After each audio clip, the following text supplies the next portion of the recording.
హరి ఓం శ్రీ గురుభ్యో నమః. హరి ఓం. వసుదేవసుతం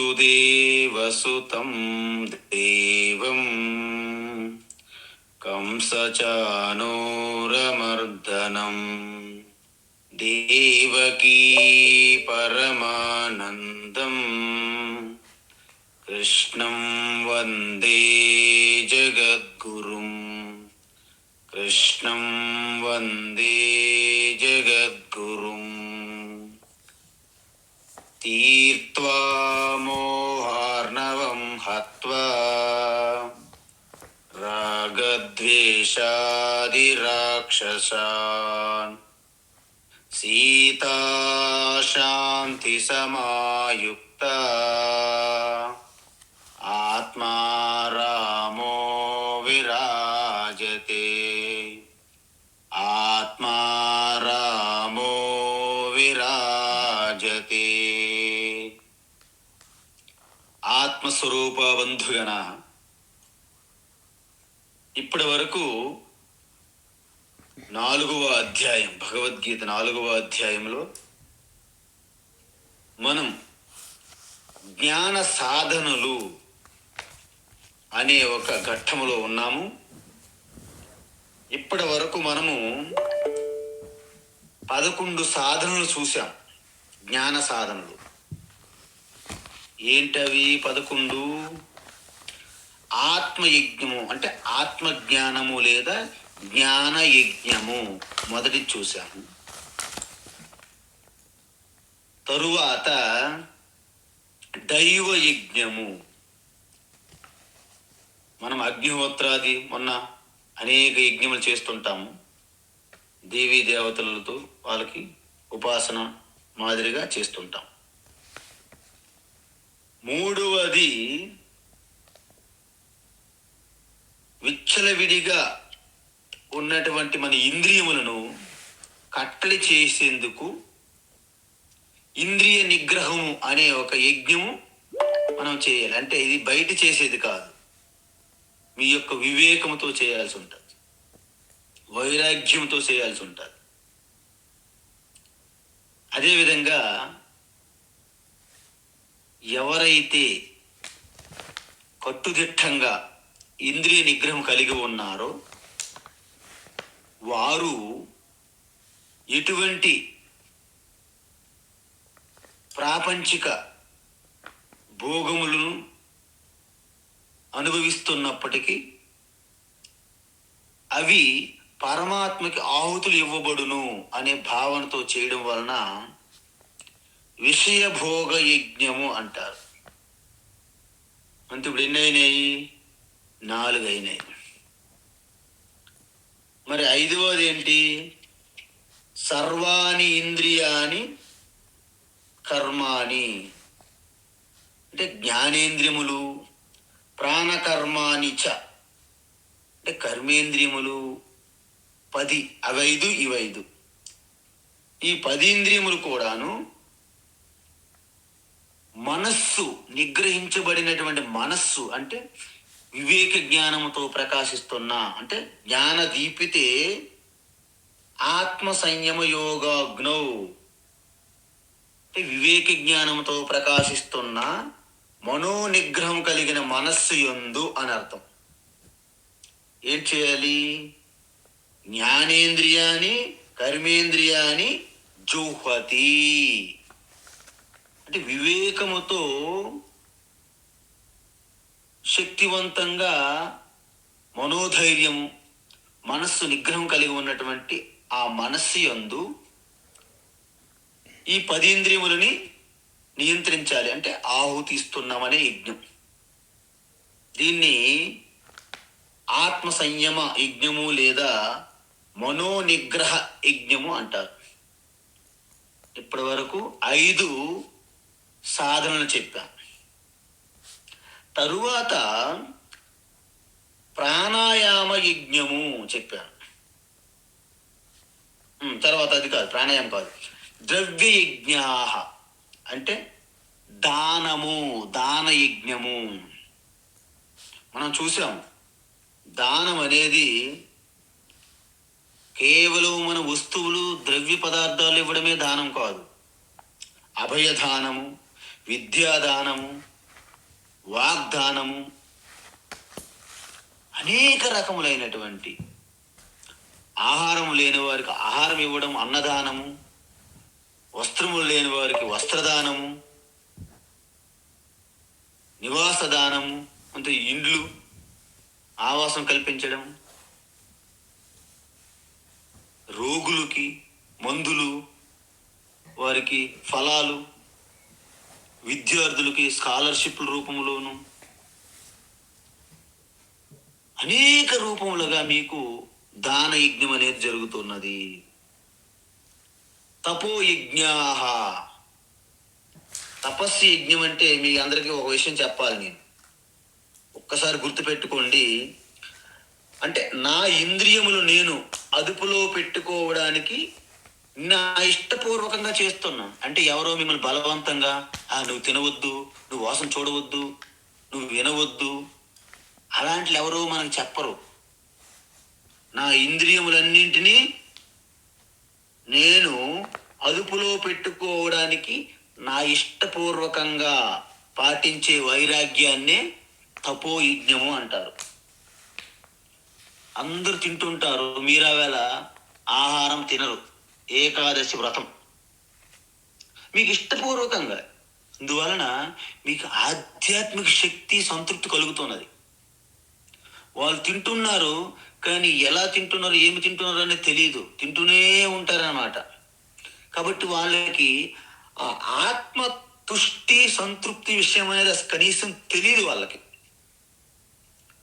సో ఈ విధంగా మనం చేస్తే దాన్ని తపోయజ్ఞము అంటారు. అదేవిధంగా శివరాత్రి, మహాశివరాత్రి ఆహారం తీసుకోరు, నిద్ర కూడా పోరు, జాగారం అంటారు. కానీ మన వాళ్ళు ఏం చేస్తున్నారు, అలాంటి సమయంలో అనేక రకములైన సినిమాలు వేసి తప్పుదోవ పట్టిస్తున్నారు మనకి. మనం అప్రమత్తంగా ఉండాలి ఇలాంటి విషయాల్లో. గ్రామాల్లో ఎక్కువ చూస్తాం. మరి తర్వాత యోగ యజ్ఞము అంటే పతంజలి చెప్పినటువంటి అష్టాంగ యోగం కింద వస్తుంది అనమాట. ఇది అంటే అన్నమయ కోశం అంటే యోగాసనాలు, ప్రాణమయ కోశానికి అయితే ప్రాణాయామము, మనోమయ కోశానికి మెడిటేషన్ అంటే ధ్యానము, విజ్ఞానమయ కోశానికి మనం గీత అధ్యయనము, ఇవన్నీ మనం చేస్తున్నాం. అందువలన ఇవన్నీ కూడా ఒకదానికొకటి ముడిపడి ఉంటాయి. సో ఈ విధంగా యోగ యజ్ఞము. తర్వాత ఏంటి, స్వాధ్యాయ యజ్ఞం. ఇక్కడ స్వాధ్యాయం అంటే నేనేం చెప్పాను, ఏదైతే భగవద్గీత, విష్ణు సహస్రనామము, రామాయణంలో సుందరకాండ ఇలాంటి ముఖ్యమైనటువంటివి నిత్య నిరంతరము మీరు పారాయణం చేసుకోవాలి, కంఠస్థం కూడా చేసుకోవాలి, మీ మస్తిష్కంలో పెట్టుకోవాలి. దాని వలన దాని యొక్క తత్వం తెలుసుకోవాలనే జిజ్ఞాస కలుగుతుంది. అప్పుడు ఇలాంటి గీత యజ్ఞము, సుందరాకాండ సప్తాహంలో మీరు ఉన్నప్పుడు వారు చెప్తుంటే మీలోనే అవన్నీ గుర్తొస్తుంటాయి, స్మరణకి స్ఫురిస్తుంటాయి. అందువలన స్వాధ్యాయ యజ్ఞం అనేది చాలా గొప్పది. అందుకే మనకి అనేక సూత్రములుగా పెట్టారు, శ్లోకాలుగా ఎందుకు రాశారంటే సులభంగా మనము మన స్మృతిలో మన స్మరణకు ఉండేందుకు, గుర్తించుకునేందుకు, కంఠస్థ చేసేందుకు వీలుగా సూత్రాల రూపంలోను శ్లోకాల రూపంలోను మన శాస్త్రాలన్నీ రాయబడ్డాయి. మహాభారతం 1,00,000 శ్లోకాలు, రామాయణం 24,000 శ్లోకాలు, యోగ వాసిష్టం 32,000 శ్లోకాలు, భగవద్గీత 700 శ్లోకాలు మనకి చేత కావట్లేదు.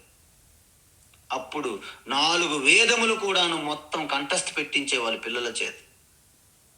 అందుకే బ్రహ్మసూత్రాలు అథాతో బ్రహ్మ జిజ్ఞాస జన్మాద్యస్య యతః శాస్త్రయో నిత్వాత్ తత్తు సమన్వయాత్.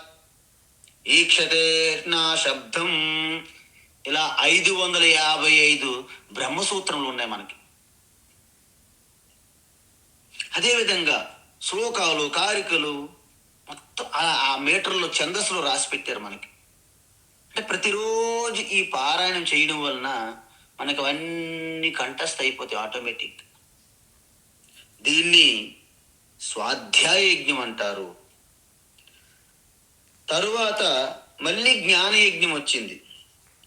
మీలో ఎవరికైనా డౌట్ రావచ్చు, అదేంటి స్వామీజీ, మొట్టమొదటి యజ్ఞము జ్ఞాన యజ్ఞం అని చెప్పారు కదా 25వ శ్లోకంలో, మళ్ళీ జ్ఞాన యజ్ఞం ఏమిటి? అందుకే అక్కడ చెప్పే జ్ఞాన యజ్ఞం ఏంటంటే అది ఆత్మజ్ఞానము. అది ఆత్మజ్ఞానం, ఆత్మతత్వం. మరి ఇక్కడది ఏంటి స్వామీజీ అంటే పారాయణము ద్వారా వచ్చినటువంటి ఏవైతే మనం చదువుకున్నామో వాటి యొక్క అర్థం తెలుసుకోవడమే ఈ జ్ఞాన యజ్ఞం. అంటే ఏమిటి? వేదములు, వేదాంగాలు, అనేక వ్యాకరణము, సాంఖ్యము, యోగ శాస్త్రం సంబంధించింది, పూర్వమీమాంస, ఇలా అన్నీ ఉన్నాయి. అవన్నిటి యొక్క వివరంగా అన్ని చదువుకోవడం, సకల శాస్త్రాలు, అనుబంధ శాస్త్రములన్నీ, వాటిని ఇక్కడ జ్ఞానయజ్ఞముగా అన్నారు. మరి అక్కడ చెప్పిన జ్ఞానయజ్ఞము కేవలము బ్రహ్మ విద్య, ఆత్మ విద్య అయినటువంటి ఉపనిషత్తులు, భగవద్గీత లాంటిది అక్కడ చెప్పిన జ్ఞానయజ్ఞము. ఇక్కడ చెప్పినవి అనుబంధ శాస్త్రములన్నిటి యొక్క అర్ధసహితంగా ఇక్కడ చేయడం, ఇది జ్ఞానయజ్ఞం. సో ఈ విధంగా నేను మీకు 10 యజ్ఞములు అయిపోయిన తర్వాత 29వ శ్లోకంలో మనం వచ్చాం నిన్న. ఏంటి? అపానే జువ్వతి ప్రాణం. ఇక్కడ మీకు గుర్తుపెట్టుకోండి, ఈ విషయాలు చాలా మంది ఎన్ని శాస్త్రాలు చదువుకున్నా కన్ఫ్యూజ్ అవుతుంటారు, అదా ఇదా అని. ఏంటది? అపానము అంటే ఏమిటి, ప్రాణము అంటే ఏమిటి తెలియాలి కదా ప్రాణాయామం చేసే ముందు. అపానం అంటే లోపలికి లాక్కెళ్ళేది, లోపలికి ఈడ్చుకెళ్ళేది, లోపలికి తీసుకెళ్ళేది, దాన్ని అపానము అంటారు. మరి ఆ అపానము యందు ప్రాణం జుహ్వతి అన్నారు ఇక్కడ భగవాన్ శ్రీకృష్ణ. ఇది ఒక యజ్ఞం, ప్రాణాయామ యజ్ఞంలో ఒక భాగం. ఏంటి అంటే ఇన్హలేషన్ అంటారు మనలో. ఇన్హలేషన్ అంటే అపానము. మరి మీరు లోపలికి శ్వాస తీసుకునేటప్పుడు విడిచిపెట్టే శ్వాస ఉండదు కదా, దానినే అపానం యందు ప్రాణము జుహ్వతి, ఆహుతిస్తున్నాం అన్నారు. మరి విడిచిపెట్టేటప్పుడు ప్రాణంలో అపానం జుహ్వతి అంటే మీరు శ్వాస విడిచిపెట్టారనుకోండి, దాన్ని ప్రాణము అంటారు. విడిచిపెట్టేటప్పుడు శ్వాస తీసుకోవడం జరగదు, అంటే తీసుకునే శ్వాస నాశనం అయిపోయింది కదా, అందువలన ప్రాణము యందు అపానం జుహ్వతి. దీన్ని ఏమంటారు? ప్రాణమంతా విడిచిపెట్టేది, దాంట్లో అపానం జుహ్వతి అంటే దీన్ని రేచిక ప్రాణాయామము అంటారు. లోపల తీసుకుంటే పూరక ప్రాణాయామము అంటారు. మరి స్తంభింప చేసామనుకోండి, అంటే శ్వాస తీసుకున్నాను, అలాగ లోపల విడిచిపెట్టకుండా కాసేపు ఉంచాను, దానిని కుంభకము అంటారు. కుంభకము యొక్క గొప్పతనం ఏంటంటే ఎవరి మనసు అయితే అత్యంత చంచలంగా ఉంటుందో, చెలిస్తుందో, కాసేపు కుంభక ప్రాణాయామం చేస్తే శాంతం అవుతుంది మీకు మనస్సు. కాబట్టి ఈ కుంభకం అనేది 2 రకాలుగా ఉందని చెప్పాను నేను. ఏమిటి? బాహ్య కుంభకం, ఆంతర కుంభకం అన్నాను. లోపల తీసుకున్న శ్వాసను లోపలే మీరు బంధించితే, స్తంభింపజేస్తే కొంత సమయం పాటు, ఎక్కువ సమయం వద్దు, దానిని ఆంతర కుంభకం అంటారు. ఒకవేళ ఆ వాయువుని బయట విడిచిపెట్టి శ్వాసను తీసుకోకుండా కాసేపు నిరోధిస్తే దాన్ని బాహ్య కుంభకం అంటారు. ఈ రెండింటినీ కలిపి కుంభక ప్రాణాయామము అంటారు. కాబట్టి అపాన, ప్రాణ, ప్రాణాపాన అంటే మొత్తము పూరక, రేచక, కుంభక ఈ మూడింటిని కలిపి ప్రాణాయామ యజ్ఞము అంటారు. ఇక్కడ చూడండి లాస్ట్లో 29 ప్రాణాయామ పరాయణా ఉంది. అంటే ప్రాణ ఆయామ, ప్రాణాయామ అనకూడదు. ప్రాణ అంటే ప్రాణ ఆయామ. యమ అంటే తెలుసా మీకు? నియంత్రించేవారు యమ. అంటే చూడండి, ఈ సృష్టిలో ఈ పాపులేషన్ కంట్రోలు, ఈ గవర్నమెంట్ సర్కారులు తీసుకున్నవన్నీ ఒక ఎత్తు, అది పక్కన పెట్టండి. యమ అనేవాడు జనాభా నియంత్రణ చేయకపోతే ప్రపంచం అల్లకల్లోలం అయిపోద్దా లేదా? అందువలన ఈ ధర్మ సమతుల్యాన్ని కాపాడాలంటే ఆయన ధర్మరాజు, యమధర్మరాజు. కాబట్టి ఈ ప్రాణాన్ని కూడా ఒక నియంత్రణ చేసేదాన్ని ప్రాణాయామము అంటారు. అందువల్ల నేను మీకు చెప్పాను, ప్రాణాయామం చేయడం వలన మీలో ఉన్నటువంటి అద్భుతమైనటువంటి శక్తి ప్రకటమవుతున్నది. ఎందుకు ప్రకటమవుతున్నది? ఎందుకు ప్రకటమవుతుందంటే మనలో ఆ శక్తి వ్యక్తం కాకుండా అలాగా సుసుప్తంగా ఉంటుంది శక్తి. దానిని కుండలిని అంటారు. కుండలి అంటే మీరు పెద్దగా ఎక్కడికో వెళ్ళిపోక్కర్లేదు. కుండలి అంటే ఒక వృత్తములాగా, ఒక రింగులాగా, సర్కిల్గా ఉంటే దానిని కుండలి అంటారు. మరి శక్తి అంటే స్త్రీలింగం అన్నమాట వ్యాకరణంలో. అందువలన కుండలిని శక్తి అన్నారనమాట, అంతే. సో కుండలిని శక్తి అంటే దానికి పాముతో అలాగా జస్ట్ ఊహించారన్నమాట, కల్పన. ఎందుకు? సాధారణంగా పాము ఈ కాయిల్డ్గా అంటే కుండలిగా సర్కిల్గా ఉంటుంది ఎలా చుట్టుకొని పాము. అందువలన కుండలిని శక్తిని ఒక పాము రూపముగా ఉపమానం చేశారు. అయితే మనమేంటి పరమానంద శిష్యులం కదా మనమంతా. నిజంగానే కుండలనే పాము అక్కడ ఉన్నదని భావిస్తున్నారు చాలా మంది. చైతన్యమును ఆత్మజ్యోతి అన్నారు కదా. మన పరమానంద శిష్యులు ఏం చేస్తున్నారంటే వాళ్ళు నిజంగా వెలుగుతున్న జ్యోతిని ఊహిస్తున్నారు. ఈ హృదయంలోను ఈ కనుబొమల మధ్యన ఆత్మజ్యోతి, జ్యోతి వెలుగుతుంది, ప్రకాశిస్తుంది. దీన్నే పరమానంద శిష్యుల పైత్యము అంటారు. పైత్యం ఎందుకంటే మీ కనుబొమల మధ్య నిజంగా మీరు వెలుగుతున్న జ్యోతిని మీరు ఉన్నదనుకోండి, ఆ 2 కనుగుడ్లు కాలిపోతే ఇక మొత్తం బయట దృష్టి పోతుంది. అదొకటి మెయిన్ ప్రాబ్లం. పోని హృదయంలో మీరు వెలుగుతున్న జ్యోతిని మీరు నిజంగా చూశారనుకోండి, ఆ ఊపిరితిత్తులు, లంగ్స్ మొత్తం కాలిపోతే మీరు అవుట్. ఇక్కడ జ్యోతి అంటే ఆత్మ చైతన్యము, ఎరుక, ఆత్మ ప్రకాశము అంటారు. అందుకే తమసోమా జ్యోతిర్గమయ, తమస మా జ్యోతిర్గమయ అంటే అజ్ఞాన అంధకారము నుండి జ్ఞానమనే వెలుగు అన్నారు అక్కడ. మీరు నిజంగా మనం వెలుగుతున్న బల్బులాగా, క్యాండిల్లా ఊహించుకోకూడదు. అప్రమత్తంగా ఉండాలి మనం. అయితే ఈ కుండలిని శక్తి అలాగా అద్భుతమైనటువంటి ప్రకటమవుతుంది. అయితే ఈ ప్రాణాయామం ఎలా చెయ్యాలి? ప్రాణాయామము 2 రకాలుగా ఉంది. ఏంటది? సగర్భ ప్రాణాయామము, అగర్భ ప్రాణాయామం అంటారు శాస్త్రములు. ఈ గర్భలేంటి స్వామీజీ అంటే ఏమీ లేదు. మీరు ప్రాణాయామం చేస్తున్నప్పుడు ఈశ్వరుని యొక్క స్మరణ ఉన్నదా లేదా ఇంపార్టెంట్. ప్రాణాయామం చేసేటప్పుడు ఈశ్వరుని స్మరిస్తే దాన్ని సగర్భ ప్రాణాయామము, ఆధ్యాత్మిక చింతనతో కూడిన ప్రాణాయామ యజ్ఞం అవుతుంది. అంటే లేకుండా కేవలం మన యోగాసనంలో చేస్తుంటారు వాళ్ళ ప్రాణాయామం, దాన్ని కేవలం అగర్భ ప్రాణాయామం అంటారు. అంటే ఆరోగ్యానికి ఉపయోగపడతారు తప్ప మీ ఆధ్యాత్మిక జ్ఞాన యోగమునకు పనికిరాదు. అయితే మనం ఏం చేయాలి? అందుకే వేదం ఏమున్నదంటే, మీరు ఏ యజ్ఞం చేసినా, ఏ రిచువల్స్ చేసినప్పటికీ, రిచువల్స్ ఈశ్వరుని మీరు దాంట్లో ఇన్వోక్ చెయ్యండి, స్మరించండి.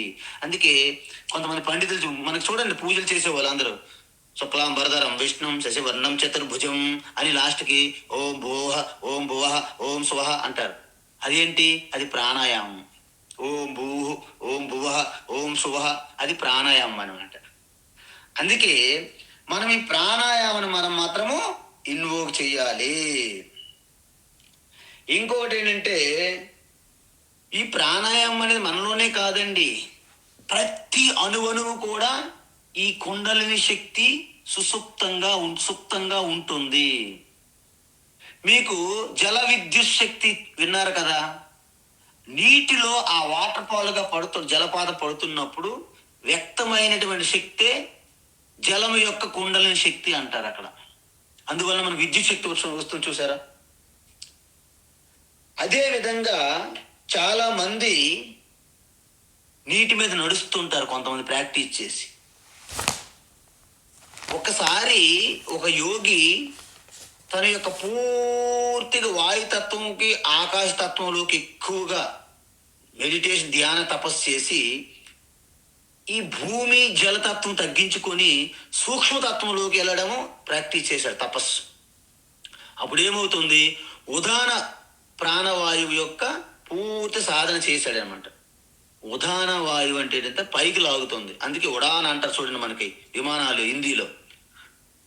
అది మన నుంచే వచ్చిన ఈ పదాలన్నీ వాళ్ళకి. అందువలన ఒక్కసారి నీటి మీద నడుచుకుని రామకృష్ణ పరమహంస దగ్గరికి వచ్చారు ఒక యోగి. చెప్పాడు, మహారాజ్ అభి అభి మై పానీ మే పైదల్ మే ఆగయా పానీకి ఊపర్ అన్నాడు. అంటే నీటి మీద నడుచుకుని వచ్చినాను అన్నాడు. Walk on water. అయితే రామకృష్ణ పరమహంస ఏమన్నారు తెలుసా మీకు? మరి దీనికి ఎన్ని సంవత్సరాలు సాధన చేశారన్నారు? 16 సంవత్సరముల నుండి అన్నారు. కేవలము అటు ఒడ్డు నుండి ఇక్కడ రావడానికి 16 సంవత్సరముల తపస్సు నీకు అవసరం పడిందా? నేను ఇప్పుడే 16 అనాలు ఇచ్చి ఇప్పుడే వచ్చిన బోటు మీద అన్నాడు అన్నమాట రామకృష్ణ పరమహంస. ఎందుకంటే ఆ మహిమ, ఆ సిద్ధి వలన నీ ఆత్మజ్ఞానం కానీ మోక్షానికి సంబంధమే లేదు. అంతకు ముందు నువ్వు అశుద్ధంగా ఉన్నావు, అజ్ఞానంగా ఉన్నావు. ఈ తపస్సు చేసి నీ మనసు శుద్ధమైంది అనుకోండి సపోజ్, కానీ అజ్ఞానం అలాగే ఉన్నదిగా, మూర్ఖత్వం అలాగే ఉన్నదిగా. కాబట్టి ఈ యొక్క సిద్ధులు మహిమలని ఎవరైతే ప్రకటించుకుంటున్నారో సమాజంలో, వాళ్ళంతా కూడా ఆత్మజ్ఞానానికి బహుదూరంగా ఉన్నట్లు లెక్క. ఇంకొకటి ఏంటంటే, గుప్త కాశీలో ఒక మహాయోగి అత్యంత సాధన తపస్సు చేసి ప్రాణాయామ క్రియాయోగము కుండలి యోగాలు అన్ని చేసి, అంటే ఏంటి కుండలి యోగా? మూలాధార చక్రము, అక్కడ నుండి శక్తిని యాక్టివేట్ చేయడము, స్వాధిష్టాన చక్రము, మణిపూర చక్రము, అనాహత చక్రము, విశుద్ధ చక్రము త్రోటు భాగంలో, ఆద్య చక్రము కనుబొమ్మల మధ్య, సహస్రార అని అంటారు. ఈ విధంగా ఈ చక్రాల బిజినెస్ వ్యాపారంలో పడి వాళ్ళు ఇంకా మొత్తము ఉపనిషత్తులు, బ్రహ్మ విద్య, భగవద్గీత ఇవే వంట పట్ట వాళ్ళకి. అంతే తప్పుదారు పట్టడం అనమాట. దీన్నే ట్రాపింగ్ అనమాట. ట్రాప్ అయిపోయి దాంట్లో పడి చిక్కుకున్నారు. ఆ యోగి బ్లడ్ ఒక ఔషధిగా, అంటే అత్యంత హీలింగ్ కలిగించే ఒక మెడిసిన్లా తయారైపోయింది ఆ యోగి యొక్క బ్లడ్ ఆ సాధనలో. ఒకసారి అనుకోకుండా అకస్మాత్తుగా ఆయనకి ఏదో చిన్న వృక్షం యొక్క ముళ్ళు లాంటిది తగిలి చిన్న బ్లడ్ వచ్చింది అనమాట. ఆ బ్లడ్ వేరే వాడి దగ్గరికి ఇలా తీసుకొని ఇలా అనేసరికి ఆయనకి ఎప్పటి నుండో ఉన్నటువంటి ఒక గాయము ఎప్పటికీ తగ్గట్లేదంట.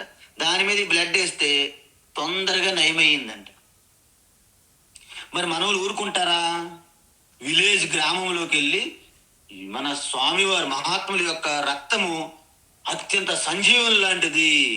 అది ఎక్కడ ఎలాగేస్తే మొత్తం ఏదైనా రోగం తగ్గిపోతుందని చెప్పాడు ఆయన. జనమంతా రేపటి నుంచి రోజు లైన్లు కొడుతున్నారు, నాకు రక్తం కావాలి, నాకు రక్తం కావాలి. ఎవరిది? మహాత్ముడి రక్తం, యోగి. ఆయనకి ఎంతమంది రక్తం ఇస్తాడు? ఇది ఏమైనా జలపాతమా, నది ఆ నీరు ఇవ్వడానికి? ఇంక వీళ్ళ నుంచి తప్పించుకోవడానికి చాలా ప్రయత్నించాడు. జనము ఆయన రక్తం కోసం వెంటపడి వేటాడి వేటాడి చివరికి చంపి ఆయన రక్తాన్ని తీసుకున్నారు. అంటే జనం అలా ఉంటారు, మీకు అర్థం కావాలి, తెలియదు. ఒకసారి ఒక బాబా ఋషికేశ్ శివానంద ఆశ్రమంకి వచ్చాడు. ఒక బాబా ఆయన విభూతులు తీసి అందరికి పంచిపెట్టాడు వరుస లైన్లో ఉంటే. ఒక వ్యక్తి మధ్యలో వచ్చి, నేను విభూతి పెట్టుకోనండి, నాకు చంద్రం కావాలన్నాడు. బాబా కోపం వచ్చింది, సైడ్ పెట్టేశారు భక్తులు ఆయనకి. మరి చంద్రం ఇవ్వలేదు. ఎందుకు? విభూతి ఇవ్వడానికే ప్లాన్ చేసుకుంటాడు బాబా. అంటే విభూతి అనే కాదు, ఆయన ఏ వస్తువు ఇవ్వాలని ముందు రోజు ఉపాసన చేసి అనుష్ఠానం చేస్తాడో ఆ వస్తువు ఇవ్వగలడు ఆయన, అంతే. దీనికి ఒక కిటుకు ఉన్నది. ఏంటి? ఈ సిద్ధులు ఎలాగిస్తున్నారు అంటే ఉంగరాలు తీసిస్తున్నారు, చైన్లు ఇస్తున్నాడు, ఒక్కొక్కసారి విభూతి ఇస్తున్నాడు. ఇది ఎలాగ సాధ్యము? శివానంద స్వామి దీని గురించి ఒక బుక్ రాశారు. ఏంటంటే ఒక చిన్న అనుష్ఠాన తపస్సు ఉన్నది దీనికోసం. కేరళలో ఇప్పుడు ఉన్నది అది. అంటే డ్వార్ఫ్ అంటే మరగుజ్జు రూపంలో ఉన్నటువంటి ఒక శక్తి మీకు వస్తుంది. అంత అనుష్ఠానం చేస్తే 43 రోజులు 8 రోజులు చెప్పారు గురువు గారు. ఆ 43 రోజులు మనకి ఒడియాల పిండిలాగా, ఆవు పేడ ఆ ముద్దలా చిన్న మాత్రలాగా, గోళీలాగా, మార్బుల్స్ లాగా చేసి ఉదయం ప్రాతకాలంలోను రాత్రి చేస్తే, అనుష్ఠానం చేస్తే గోవు చుట్టూ తిరిగి అనేక చాలా అనుష్ఠానం ఉంది దాని పద్ధతులు. దానికి ఒక మరగుజ్జు రూపంలో కుట్టి సేతాన్ అంటారు కేరళలో. కుట్టి అంటే చిన్నది అని అర్థం, చేతాన్ అనే శక్తి. అది మీకు వచ్చి what can I do for you. మనకి ఇక్కడ చూడండి, రైల్వే స్టేషన్లోను, ఎయిర్పోర్ట్లోను, హోటల్స్లోను రిసెప్షన్లో ఉంటారు. May help you, may help you, what can I do for you, what can I do for you. ఇవన్నీ మెటా హనీ బాటలు మాట్లాడుతుంటారు అన్నమాట అలాగా. సో ఈ విధంగా ఈ మరగుజ్జు శక్తి మీకు వస్తుంది అన్నమాట. అప్పుడు ఏం చెప్తుందంటే, ఆ మరగుజ్జు శక్తి మీ ఒక్కలకే కనిపిస్తుందండి, మిగతా ఎవ్వరికీ కనిపించదు. అందరికీ అదృశ్యము, మీకు మాత్రమే సదృశ్యం. అంటే మీ మాటలన్నీ పాటిస్తుంటది ఒక సర్వెంట్ లాగా, సేవకుడుగా. ఏంటి? నేను రేపు విభూతి ఇవ్వాలి కాబట్టి నా పక్కన ఉండి విభూతి పంచే బాధ్యత నీకు ఇస్తున్నాను అని అనుష్ఠానం చేస్తాడు, ప్రార్థన. ఓకే స్వామి అలాగే అంటది. సో రేపు టైము అన్ని ఫిక్స్ చేసుకుంటారు ఆయన కార్యక్రమంలో. అప్పుడు వెంటనే దానికి ఆవాహన చేస్తాడనమాట. ఆ డ్వార్ఫ్ మరుగుజ్జు శక్తి వచ్చి, నిన్న ఏమిమ్మన్నారు? విభూతి. ఆ విభూతి ఇచ్చుకుంటూ పోతుంది అనమాట, ఇంకా అలాగంతే. ఆ శక్తి ఆయనకి మాత్రమే కనిపిస్తే, ఆయనతోనే మాట్లాడి ఆయనతోనే వ్యవహారం ఉంటుంది. ఇంకా రెండో వ్యక్తికి కనిపించదు అది. కానీ ఇంకొక సిక్కు ఉంది ఇక్కడ. విభూతి ప్లేస్లో వేరే వస్తువులు మీరు అడిగితే ఆ మరగుజ్జు శక్తి ఇవ్వదు, అంతే. ఎందుకంటే ముందు దానికి ఆల్రెడీ కీచి పెట్టాడు ఆయన. ఒక్కసారి శివానంద ఆశ్రమంలో ఆ బాబా వెళ్తే అందరూ గంగానది ఒడ్డున యోగాసనాలు వేశారు. చాలా అద్భుతంగా యోగాసనాలు వేసిన వ్యక్తికి రేపు యోగాసనాల ఎగ్జిబిషన్ ఉంటుంది బాబా అని చెప్పారు శివానంద స్వామి. ఈయన ప్రిపేర్ అయిపోయాడు, ఆయనకి ఏదో గిఫ్ట్ ఇస్తే మంచిది కదా, గోల్డెన్ రింగ్ లాడదని బాబా ప్రిపేర్ అయిపోయాడు, మరగుజ్జు శక్తి చెప్పేశాడు. అయిపోయిన తర్వాత ప్రథమంగా వచ్చాడు ఫస్ట్. బాబాజీ వీరికి గిఫ్ట్ ఇవ్వండి బహుమతి అన్నారు. వెంటనే బాబా ఒక బంగారం ఉంగరం తీసి ఆ యోగాసనలో ఫస్ట్ వచ్చిన వాళ్ళకి ఇచ్చారు. శివానంద స్వామి అనుకోకుండా అప్పటికప్పుడు, ఈ అబ్బాయి చాలా బాగా చేశాడు, సెకండ్ ద్వితీయ బహుమతి ఇవ్వండి, వెండి సిల్వర్. బాబా అది తెలియలేదు పాపం, ఎందుకంటే ఒక బహుమతి ఇస్తే అయిపోద్ది అనుకున్నాడు ఆ ముందు రోజు. అప్పటికప్పుడు బాబా వెండి బహుమతి ఇవ్వలేకపోయాడు, హెల్ప్లెస్ అయిపోయాడు బాబా. ఇలాంటివి చాలా జరిగాయి. అందుకే ఇలాంటి సిద్ధులు మహిమలు ప్రదర్శించే వారికి మోక్షంతో గాని ఆత్మతత్వంతో గాని సంబంధం లేదు అని చెప్పడానికి నా తపన. ఏదో రకంగా నేను కొంతవరకు మీకు తెలియజేశాను. అందువలన రమణ మహర్షి వీటన్నింటికి మీరు స్వప్నంలో చూస్తున్నటువంటి గొప్ప గొప్ప మహిమలతో సమానమే తప్ప ఇవి మీకు మీ మోక్షానికి ప్రతిబంధకాలు, స్పీడ్ బ్రేకర్స్ లాగా ఉంటాయి, మీకు ఇటువంటి ఉపయోగం లేదని చెప్పి పడేశారు వీటికి. అందుకే వీటన్నింటినీ మనం ఎప్పుడైతే ప్రజలందరూ వీటికి ఎప్పుడైతే ప్రాధాన్యత ఇచ్చారో జ్ఞానం అనేది పెరట్లోకి వెళ్ళిపోయింది మనకి. ఎందుకంటే మరి ఇప్పుడు అనవసర విషయాల మీద మీ దృష్టి ఎక్కువ పెట్టుకుంటే అవసరమైన విషయాలు మరి ఉండవు కదండి మన దగ్గర. అలా కాబట్టి ఈ విధంగా ఆఖరి యజ్ఞమైనటువంటి ఉపవాసంలోకి మనం వచ్చాం. ఏంటది? నియత ఆహార.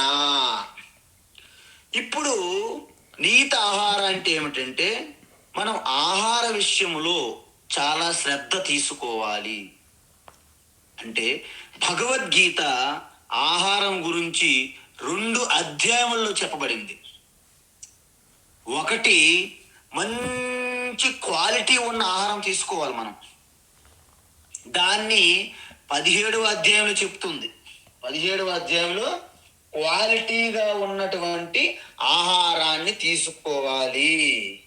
క్వాలిటీగా ఉన్న ఆహారం అంటే ఏంటి? సాత్విక ఆహారాన్ని తీసుకోవాలి. ఓకే. రెండవది క్వాలిటీ ఆహారం తర్వాత క్వాంటిటీ కూడా, అంటే ఎంత మోతాదులో ఎన్నిసార్లు తీసుకోవాలి, అది 6వ అధ్యాయంలో చెప్పింది. దీన్ని బట్టి మీకు ఏమైంది? అందుకే ఉపవాసం కూడా ఒక తపస్సు యజ్ఞంగా మారిందనమాట. ఇంతకీ ఉపవాసము అంటే ఏమిటి? కేవలం ఆహారం తినకుండా ఉండడమేనా? కాదు. అది దాని యొక్క మామూలు బయటికి కనిపించే అర్థం. మరి నిజమైన అర్థం ఏమిటి? ఉప అంటే సమీపం. ఉప అంటే సమీపం. వాసం అంటే ఉండడము. ఎవరికి దగ్గరగా ఉండడము? వంటగదికి దగ్గరగా ఉండడమా? మరి హోటళ్ళకి దగ్గరగా ఉండడమా? దేనికి ఉండడం దగ్గరగా? అంటే మీ ఆత్మగా ఉన్న పరమాత్మ చింతనకి దగ్గరగా ఉండడము అన్నారు. అందుకే ఎప్పుడైతే పరమాత్మ చింతనలో ఉండేవారికి ఈ ఆహార పదార్థాలు, కూరగాయలు, ఈ యొక్క మార్కెట్కి వెళ్ళడము, తేవడము, వండడము, తినడం, ఇవన్నీ టైం ఎక్కువ కదా, వాటన్నింటికి ఆ రోజు సెలవు ప్రకటించడం అన్నమాట. అందుకే ఈ సెలవు అనేది ఇవ్వాలి. మీ ఎప్పుడు కూడాను ఈ యొక్క ఇంజిన్ లాగా పనిచేస్తున్నటువంటి ఈ కడుపుకి మీరు రెస్ట్ ఇవ్వకపోతే ఓవర్ లోడ్, ఓటీ అంటే ఓవర్ టైం డ్యూటీ చేసి తొందరగా పని చేయకుండా ఆగిపోతాయి. అందువలన వాటంతట అవే మనం ఎలాగైతే కారు సర్వీసింగ్ చేస్తున్నామో ఆ విధంగా మనం ఉపవాసం కూడా ఉండాలి. అంటే ఏంటి? భోజనం కూడా తీసుకోకుండా ఒక్కొక్కసారి ఉండాలి. 15 రోజులకు ఒకసారి ఏకాదశి వ్రతము ఏదో చెయ్యాలి. అయితే మీ అందరు నన్ను అడగాలి, మాకు షుగరు, ఇలాంటి బీపీలు, షుగరులు, అనేక ఆరోగ్య సమస్యలు ఉన్నాయి కదా స్వామి, మేము కూడా ఉపవాసం లాగా అన్నం తినకుండా ఉంటే, ఆహారం తీసుకోపోతే ప్రమాదం కదా. ఓకే, మీకోసం కొంత మార్పులు జరిగినటువంటి ఆ యొక్క వ్రతం ఉన్నది. ఏంటది? మీరు పాలు తీసుకోవచ్చు, లేకపోతే పండ్లు తీసుకోవచ్చు, లేకపోతే ఒక్కపూట చిన్న అల్పాహారం లాగా టిఫిన్ తీసుకోవచ్చు. ఇవన్నీ ప్రవేశపెట్టారు. కానీ దాని అర్థం ఏంటి? వాటి మీద చింతన వద్దు. కొంతమంది అమ్మలు, అక్కలు ఉంటారు, ఉపవాసం అంటారు. ఈవేళ నేను ఉపవాసం అండి అని ముందే చెప్తారు పక్కింటోళ్ళకి. ఓకే, అవునా అంటారు. వాళ్ళు మంచి మంచి వేపుడులు, ఏవో కొత్త కొత్త వంటలు స్టార్ట్ చేస్తారు పక్క వాళ్ళు. ఎందుకు? ఈవిడ ఉపవాసం ఉన్నది కాబట్టి వాళ్ళు స్టార్ట్ చేస్తారు పక్కన. అప్పుడు చూసి ఏం వండుతున్నారు అడుగుతుంది ఇల్లయ్యమ్మ. ఏముందండి, ఏది వెరైటీ చెప్తాను. నేను ఇవాళ ఉపవాసం కాదండి, నేను తిన్నాండి అంటే ఈవిడి పైకి ఉపవాసమే తప్ప మనసంతా పక్క ఇంట్లో ఒక వంటగదిలో ఉంది ఈవిడి ఒక దృష్టి. అది ఆవిడని కాదు, మగవాళ్ళు ఆడవాళ్ళని ఇక్కడ డిఫరెన్సెస్ ఏం కాదు, అందరూ ఒక సమానమే ఇక్కడ. కాబట్టి ఇలాంటి ఉపవాసాలు, వ్రతాల వల్ల మనకి ఎటువంటి ప్రయోజనం ఉండదు అని చెప్పారనమాట. ఈ విధంగా ఈ ప్రాణాయామ యజ్ఞము తర్వాత ఉపవాస యజ్ఞము మనం చేసిన తర్వాత ఎన్నైనా మనకి 12 సాధనలు అయిపోయినాయి. ఈ 12 సాధనలకి 11 సాధనలు ఒక ఎత్తు, జ్ఞాన సాధన అనేది యజ్ఞం అనేది ఒక ఎత్తు. అయితే భగవాన్ శ్రీకృష్ణ ఏమంటున్నారంటే ఈ 12 యజ్ఞములు కూడా ఆహార నియమ యజ్ఞం అంటారు. దీన్ని ఏమంటారు? ఆహార నియమ యజ్ఞము.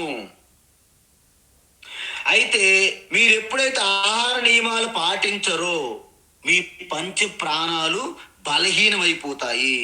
అంటే అనారోగ్యం మనకు వచ్చి పడుతుందన్నమాట. అందువలన ఎవరైతే ఆహార నియమాన్ని పాటిస్తారో వారి యొక్క పంచ ప్రాణాలు అంటే ఏంటి? ప్రాణ, అపాన, వ్యాన, ఉదాన, సమాన. ఇవి 5 పంచ ప్రాణాలు లోపల వర్క్ చేస్తున్నాయి మన కోసం. అవి మళ్ళీ ఆరోగ్యాన్ని పుంజుకుంటాయి ఎప్పుడు? మీరు ఆహార నియమాల్ని పాటించినప్పుడు. అందువలన ఈ అనారోగ్య పంచ ప్రాణాలని ఆరోగ్యమైన ప్రాణాలలో మనం ఆహుతిస్తామన్నమాట. దీన్నే ఆహార నీత ఆహార యజ్ఞం అన్నారు. అంటే ఏంటి? ప్రాణాన్ ప్రాణేషు జూహతి అని అన్నారు, చూసారా? అంటే ఈ యొక్క అనారోగ్య ప్రాణాలని ఆరోగ్యమైన ప్రాణములలో ఆహుతిస్తున్నాము. దీన్ని మనకి రేకి అని అంటుంటారు, చూసారా? ఇవన్నీ కూడా ఆహార నియమములు మీరు ఎప్పుడైతే పాటిస్తారో మీ యొక్క జీర్ణ వ్యవస్థ, మీ యొక్క రక్త ప్రసరణ క్రియ అన్ని కూడా అద్భుతంగా పనిచేస్తాయి. అయితే సర్వేప్యేతే యజ్ఞ విధ అంటే ఏంటి? ఈ 12 సాధనలు చేసిన వాళ్ళందరూ కూడా చాలా గొప్ప సాధకులు, తపస్విలే. మరి వాటి యొక్క ఫలం ఏమిటి, ప్రయోజనం అని అడిగారు అనుకోండి మీరు. అప్పుడు భగవాన్ అంటున్నారు, యజ్ఞ క్షపిత కల్మషాహ. అంటే ఎప్పుడైతే ఈ 12 యజ్ఞములు చేస్తారో వాళ్ళందరికీ కల్మషాలంటే దుర్గుణాలు, పాపములన్నీ కడిగివేయబడతాయి. ఏం పాపాలు అంటే 2 పౌడుతో వదులుతాయా? కాదు. కామ, క్రోధ, లోభ, మోహ, మదమాత్సర్యములనే ఈ యొక్క కల్మషాలు ఏవైతే మనం ఉన్నాయో మన లోపల అవి పూర్తిగా నాశనం అవుతాయి. మరి 12 కూడాను మనకి ఏం చేస్తాయి? దైవ నామ అంటే ఈశ్వర చింతన లేకుండా చేస్తే మీకు మెటీరియల్గా ఏమైనా సంపద కానీ లేకపోతే ఆరోగ్యంగా బాగుంటుంది తప్ప మీకు ఆధ్యాత్మికమైనటువంటి వృద్ధి మీకు ఏమి ఉండదు. మరి దాన్ని ఏం చేయాలి మనము? ప్రతి దాని యందు ఈశ్వర స్మరణ, ఈశ్వరార్పణం చేయడం వలన మీరు దీన్ని ఆధ్యాత్మిక వృద్ధి సాధిస్తారు. అందువలన మీరు ఆహారం తినకుండా ఉంటే ఆకలిగా బాధపడుతూ ఉంటారు. దాన్ని ఏకాదశి వ్రతంగా చేసుకుంటూ ఉత్సాహంగా ఉల్లాసంగా ఉంటారు. నేను ఈశ్వర చింతనలో తపస్సులో ఉన్నానని.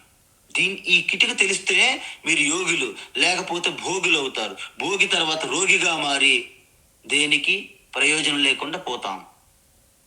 సో ఈ విధంగా 12 యజ్ఞాలు అయినాయి. అయితే మరి 12 యజ్ఞముల యొక్క గొప్పతనం ఏమిటి? అందుకే మనకేమంటారంటే ఈ 12 యజ్ఞములు చేసేటప్పుడు కూడా మనకు ఒక విషయం మనం గమనించాలి. ఏంటది? 11 యజ్ఞములు ఒక రకము, ఒక యజ్ఞం ఒక రకము. ఏంట ఒక రకము అంటే ఈ 12 యజ్ఞములన్నీ కూడా ఆత్మయజ్ఞము, జ్ఞానయజ్ఞం ఒకటి. మిగతా 11 యజ్ఞములు ఏంటి? దైవ యజ్ఞము, తర్వాత ఇంద్రియ నిగ్రహ యజ్ఞము, విషయభోగ యజ్ఞము, మనో నిగ్రహ యజ్ఞము, ఇవన్నీ చెప్పాను నేను. ప్రాణాయామ యజ్ఞములన్నీ, యోగ యజ్ఞము అన్ని చెప్పాను. దాన యజ్ఞం, ఇవన్నీ కూడా కర్మయజ్ఞాలు అంటారు. అంటే 11 యజ్ఞములు ఒక రకము, జ్ఞానయజ్ఞం ఒక రకము. అందువలన మనం మొట్టమొదట పశు ప్రవృత్తిగా ఉన్న మనుషులు మనుష్య ప్రవృత్తిలోకి మనం రావాలి. మనుష్య ప్రవృత్తిలోకి వచ్చిన మీరు దైవ ప్రవృత్తిలోకి మారాలి. అప్పుడే మీరు జీవన్ముక్తులుగా మారుతారు. అయితే దీన్ని సర్వే అపి యజ్ఞ విధాః అన్నారు ఈ శ్లోకంలో. అంటే ఏంటి? అందరూ గొప్పవాళ్ళు, వీళ్ళని ద్విజులు అంటారు. నేను చెప్పినటువంటి ఈ 12 యజ్ఞాలే కాదు, ఇంకా చాలా ఉన్నాయి. కానీ కృష్ణ పరమాత్మ ఈ 12 ఎంచుకున్నారని అర్థం. వీళ్ళని ద్విజులు అంటారు. ద్విజులు అంటే రెండవసారి పుట్టిన వాళ్ళు. ఏంటి? మామూలుగా తల్లి కడుపున పుట్టింది ఒకటి, తర్వాత శాస్త్ర ప్రకారంగా ఈ విధంగా మనం యజ్ఞోపవీత ఉపనయనం చేసుకొని శాస్త్ర ప్రకారంగా జీవించడము రెండవ జన్మ. మరి తర్వాత అసలు నేను పుట్టుకే లేదు, అజహ నజాయతే నమ్రియతే కదా. అంటే పుట్టుక లేని స్థితికి చేరుకోవడమే వేదము యొక్క లక్ష్యం అన్నమాట. సో ఈ విధంగా మనము ఏం చేశాము? 12 యజ్ఞాలు చేసేసాం. అయితే దాని యొక్క ఫలం, ప్రయోజనం ఏమిటి? ఇప్పుడు చెప్తున్నారన్నమాట. ఏంటి ప్రయోజనమా? ఇప్పుడు చూడండి దాని యొక్క ప్రయోజనం. యజ్ఞశిష్టామృత భుజ, యజ్ఞశిష్టామృత భుజ, యజ్ఞశిష్టామృత భుజ, యాంతి బ్రహ్మ సనాతనం, యాంతి బ్రహ్మ సనాతనం, యాంతి బ్రహ్మ సనాతనం. నాయం లోకోస్త్యయజ్ఞస్య, నాయం లోకోస్త్యయజ్ఞస్య, నాయం లోకోస్త్యయజ్ఞస్య. కుతోన్యః కురు సత్తమా, కుతోన్యః కురు సత్తమా, కుతోన్యః కురు సత్తమా. యజ్ఞశిష్టామృత భుజ, యాంతి బ్రహ్మ సనాతనం. యజ్ఞశిష్టామృత భుజ, యాంతి బ్రహ్మ సనాతనం. యజ్ఞశిష్టామృత భుజ, యాంతి బ్రహ్మ సనాతనం. నాయం లోకోస్త్యయజ్ఞస్య కుతోన్యః కురు సత్తమా, నాయం లోకోస్త్యయజ్ఞస్య కుతోన్యః కురు సత్తమా. నాయం లోకోస్త్యయజ్ఞస్య కుతోన్యః కురు సత్తమా. ఇప్పుడు 12 యజ్ఞములు చూసాం మనం. అయితే మన వేదం ప్రకారం ఏముంటున్నది? మనకి సూర్యోదయం ముందే మనం ఖచ్చితంగా లేవాలి అని చెప్పింది కండిషన్. ఎందుకంటే సూర్యుడు మన సృష్టికర్త, స్థితి లయకర్త స్వరూపమైన పరమాత్మకి సాక్షాత్తు ప్రత్యక్ష రూపం మీరు చూడాలి అంటే సూర్యుడే ప్రత్యక్ష రూపం అని చెప్పింది వేదములో. ఆ వేదం చెప్పిన మాట వదిలేసి ఎవరెవరో చెప్పినవో ఆ ఊహంలో, వాళ్ళ కల్పనలు, వాళ్ళ పైత్యం అనుకుని వెళ్తున్నాం. అందువలన వేదమంతా సూర్యుడి గురించి ప్రత్యక్ష పరమాత్మ దర్శనము ఉదయాన్నే.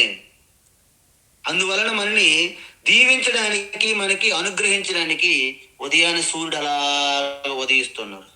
కానీ మనము 10 గంటలకి 11 గంటలు లేచి అసలు ఇవాళ సూర్యోదయం లేదండి, there is no sunrise at today అంటాడు ఒకడు.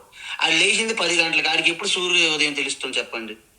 అందువలన మనం ఉదయం లేచిన వెంటనే బెడ్ కాఫీ ఎప్పుడు చాలా ప్రమాదం. ఎందుకంటే బెడ్ మీద ఉండి నువ్వు టీ కాఫీ తాగకూడదు. సూర్యోదయాన్ని ముందు లేవాలి, స్నానపానాలు కాలకృత్యాలన్నీ తీర్చుకొని ప్రార్థన చేసి ఏదైనా తీసుకోవాలి. దాన్ని యజ్ఞం అవుతుంది. బెడ్ కాఫీ తాగుతూ తొందరలోనే ఆయన డెడ్ కాఫీకి వెళ్ళిపోతారని అర్థం. కాబట్టి బెడ్ కాఫీలు అనేది మన సంప్రదాయంలో లేవు. లేచిన వెంటనే టీవీ ఆన్ చేయడం, వార్తాపత్రికలు పేపర్లు చదవడము, న్యూస్ల గురించి, రాజకీయాల గురించి ఇలాంటి విషయాలు మాట్లాడడం అనేది మన సంప్రదాయం కానే కాదు. మన సంప్రదాయం చాలా గొప్పది. ఎందుకు అంటున్నానంటే మనది కాబట్టి గొప్పదంటున్నారు స్వామి అని అనుకోకూడదు మీరు. ఎందుకు అంటున్నానంటే మన వేదం ఏం చెప్పిందంటే సృష్టి జరుగుతున్న సమయంలో బ్రహ్మ మొదటిసారిగా ఉచ్చరించిన పదం ఏంటి తెలుసా? ఓ. అందుకే మన సంప్రదాయం ఏంటి? వైదిక సంప్రదాయము. ఏది ప్రారంభించినా ఓ. మన ధ్యానం ఎప్పుడు ప్రారంభమవుతుంది? ఓ. మన క్లాసు ఏ విధంగా ప్రారంభమవుతుంది? ఓ. మనం చేసే యజ్ఞం ఎప్పుడు ప్రారంభమవుతుంది? ఓ. ప్రతి ఒక్కటి ఆరంభంలో మనము ఓం అంటే మన ఓం సంప్రదాయం అంటే బ్రహ్మ సంప్రదాయం, వైదిక సంప్రదాయం అంది. మరి టెలిఫోన్ కనిపెట్టిన గ్రహం బెల్ మొట్టమొదటి ఏం ఉచ్చరించాడు? హలో. ప్రపంచవ్యాప్తంగా ఇప్పుడు ఫోన్ ఎత్తిన ప్రతి ఒక్కరు ఏమంటున్నారు? హలో. చూసారా? హలో సంప్రదాయం అది. అందువలన మీరు ఓం సనాతన ధర్మంలో పుట్టిన ప్రతి ఒక్కడు ఆ ఋషుల యొక్క వంశపారంపర్యము, సాక్షాత్ ప్రజాపతి అయినటువంటి బ్రహ్మ వారసులము, సంతానం మనము.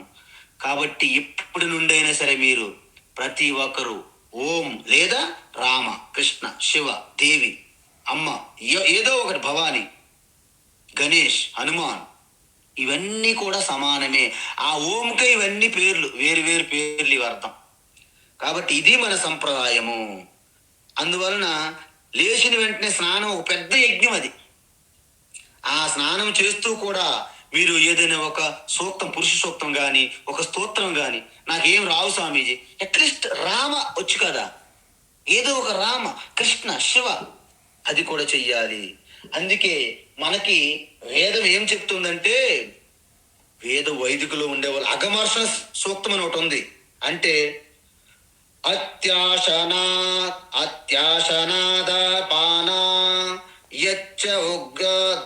యుగ్ర ప్రతిగ్రహాత్ తన్నో వరుణో రాజా ప్రాణినా ఆహ్యవంశతు సోహమ పాపో విరజో నిర్ముక్తో ముక్తి ముక్త కిల్బిష అంటుంది. అంటే నేను అతిగా తినేసాను, రాత్రి పొరపాటు అయ్యింది, నా యొక్క అతిగా తినడం వలన దాన్ని జీర్ణం చేసే ఓ పరమాత్మ, నేను పాపం చేశాను, తప్పు చేశాను, అతిగా తిన్నాను, నిన్న అనేక అకృత్యాలు చేశాను, వాటి నుండి నాకు విముక్తి చెయ్యి, నేను నీటికి దూషించాను, భూమికి దూషించాను, వాటన్నింటి నుండి నాకు విముక్తి చెయ్యి అని ఈ విధంగా సకల పాపముల నుండి నన్ను విముక్తి చెయ్యి అని ప్రార్థన చేస్తూ స్నానాలు చేస్తుంటారు మన వాళ్ళు. ప్రతి దానికి మనకు ప్రార్థన ఉన్నది. మనమేంటి, మాకు ఆ సూక్తాలు రావు, మాకు ఆ మంత్రాలు రావు, ఏమి నష్టం లేదు, మీరు రామకృష్ణ ఏదో ఒక ఈశ్వరు నామం తీసుకోండి సరిపోతుంది అని చెప్తున్నారు. ఈ విధంగా మనము ఎప్పుడైతే ప్రతి వ్యవహారంలో ఈశ్వరుని మీరు చూపిస్తే దాన్ని శిష్టం అంటారు. శిష్టం అంటే ప్రసాదం. యజ్ఞ శిష్టం అంటే యజ్ఞ ప్రసాదం. అమృత, అది అమృతం అయిపోతుందంట. చూసారా? అమృతం ఏ విధంగా అవుతుంది?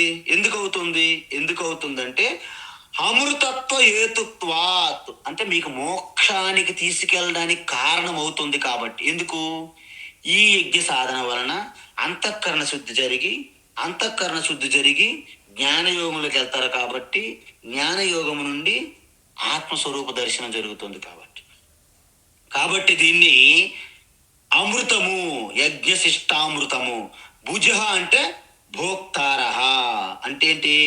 మోక్ష కారణభూత యజ్ఞ ప్రసాద భోక్తారః అంటారు దీన్ని సంస్కృతంలో. కాబట్టి ఇది మీకు మోక్షానికి కారణమవుతున్నది. మరి వాళ్ళు ఏమవుతారు? సనాతనం బ్రహ్మ పరం తత్వానికి యాంతి, స్వయంగా వాళ్ళే దర్శించి పొందుతారు. ఎలా పొందుతారు? మీకు డౌట్, స్వామీజీ ఇవన్నీ ఎలా పొందుతారు, మోక్షాన్ని ఎలా పొందుతారు? మనం ఇంత ముందే చెప్పాను 12 యజ్ఞ సాధన చెప్పాను. అందులో ఒకటి ఆత్మజ్ఞాన యజ్ఞం చూశాము. మిగతా 11 కర్మలు ద్రవ్య పదార్థాలతో ఉన్నాయి. సో అందువలన ఈ 11 కలిపి ఒక సెక్షను, ఆత్మజ్ఞాన యజ్ఞం అనేది ఒక సెక్షన్ అన్నమాట. అందువలన ఎవరైతే ఈ 11 మార్గాల 11 రోడ్లలో ప్రయాణించి జ్ఞానయజ్ఞం అనే చివరి మార్గాన్ని చేరుకోవాలి. మీకు ముందే చెప్పాను నేను, గుడికి వెళ్ళేందుకు అనేక మార్గాలు ఉంటాయి, కానీ గర్భగృహకి ఒకటే మార్గం. ఈ 11 సాధనలు కూడా ఏ సాధనైనా మీరు పాటించండి, 11 పాటించినా మంచిదే. కానీ ఈ 11లో కొంతమంది కొన్ని నచ్చుతాయి, కొన్ని నచ్చవు. అందువలన ఈ 11 అనేది ఏదైనా మీరు ఎంచుకోవచ్చు, కానీ చివరికి మాత్రం జ్ఞానయోగంలోకి రావాలి. ఎందుకు రావాలి అంటే, జ్ఞానయోగంలోకి రాకుండా చేసిన యజ్ఞ సాధనలన్నీ అసంపూర్ణము. మరి మిగతా యజ్ఞ సాధన చేయకుండా జ్ఞానయోగంలోకి నేను వస్తానంటే అది అసాధ్యం. మీరు చెప్పండి, మన పిల్లవారికి డాక్టర్ చెయ్యాలి, మరి కింద చదువులన్నీ చదవకుండా డాక్టర్ అనేది అసంపూర్ణము, చేయకుండా అనేది అసాధ్యం. మరి కింద చదువులు చదువుకొని డాక్టర్ ఎంబీబీఎస్కి వెళ్ళలేదు అనుకోండి, అది అసంపూర్ణము అని అర్థం. అయితే ఈ విధంగా ఎవరైతే అత్యంత ఆధ్యాత్మిక జీవనము ఈ యజ్ఞాలతో గడిపి ఈ జ్ఞాన యజ్ఞం చేస్తారో వాళ్ళు మోక్షాన్ని పొందుతారు అవశ్యం, తప్పకుండా అని చెప్పారు కృష్ణ పరమాత్మ. అయితే దీన్ని ఎగతాళిగా చేసి చేయని వాళ్ళు ఉంటారు. వాళ్ళ సంగతి ఏంటి? వాళ్ళ భగవాన్ శ్రీకృష్ణ చాలా తీవ్రంగా ఖండిస్తున్నారు, నిందిస్తున్నారు. ఏంట నింద? అయజ్ఞస్య, ఎవరైతే ఇవి పాటించరో. మీరు డాక్టర్ మీకు మీ యొక్క రోగానికి అన్ని నియమాలు చెప్తాడు, మీరు పాటించకపోతే డాక్టర్కి ఏమవుతుంది? కోపం వస్తుందా లేదా? నీ అనారోగ్యంతో నువ్వు పోతావు అంటాడు, చెప్పిస్తాడు డాక్టర్. ఆ విధంగా భగవాన్ శ్రీకృష్ణ ఏమంటున్నారంటే ఇది ఒక రకం శాపము లాంటిది. ఏంటది? అయం లోక నాస్తి. మీరు ఇవేవి పాటించకపోతే మీ ఆరోగ్యం కూడా బాగోదు, మీకు ఈ లోకములోనే ఎటువంటి సుఖము శాంతి ఉండదు. పోనీ శరీరము విడిచిపెట్టిన తర్వాత పొందే ఆ పరమగతి ఏమైనా ఉంటుందా? అక్కడ అంతకంటే సుఖము శాంతి ఉండదు. ఎందుకు ఉండదు? అంటే ఉట్టి కట్టిందట ఒక అమ్మగారు, ఇలాగ ఉట్టి అందుకోవడానికి ఇలాగా ఒక చిన్న జంపు గెంతు ఇలాగ అయ్యిందంట, ఉట్టి అందలే. కానీ స్వర్గానికి నిత్యం లేసి స్వర్గం అందుకుంటానని ప్రయత్నిస్తుందట తల్లి. ఉట్టికి అందనమ్మ స్వర్గానికి నిచ్చినేసింది అంటారు మన వాళ్ళు పెద్దలు. అంటే నీవు ఈ లోకములోనే నీ సుఖశాంతి లేనప్పుడు ఇంకా తర్వాత లోకములో నీ సుఖశాంతులు అంటే అదంతా ఎండమావుల్లో నీరులాగా. కాబట్టి వాళ్ళకి ఇక్కడ సుఖశాంతులు లేవు, తర్వాత కూడా సుఖశాంతులు పొందరు అని వాళ్ళ మీద ఒక రకమైనటువంటి తీవ్రంగా కృష్ణ పరమాత్మ చెప్పారు. సో ఇక్కడతో మనకి 12 యజ్ఞములు అయిపోయినాయి. ఈ 12 యజ్ఞుల యొక్క ప్రయోజనం కూడా మనము చూసాము. ఇక పైన ఈ యొక్క స్తుతి, ఈ యొక్క ఆత్మజ్ఞానం యొక్క గొప్పతనం, దాని యొక్క స్తుతి చేసి దాన్ని ఏ విధంగా పొందాలి. ఇంతవరకు అయితే జ్ఞాన యజ్ఞం అని పైపైన చెప్పారు, దాని గురించి పూర్తిగా చెప్పలేదు. కాబట్టి దాని యొక్క స్తుతితో పాటు అది ఎలా పొందాలి అనేది తర్వాత భాగము వస్తుంది. హరి ఓం తత్సత్. సర్వం శ్రీకృష్ణార్పణమస్తు.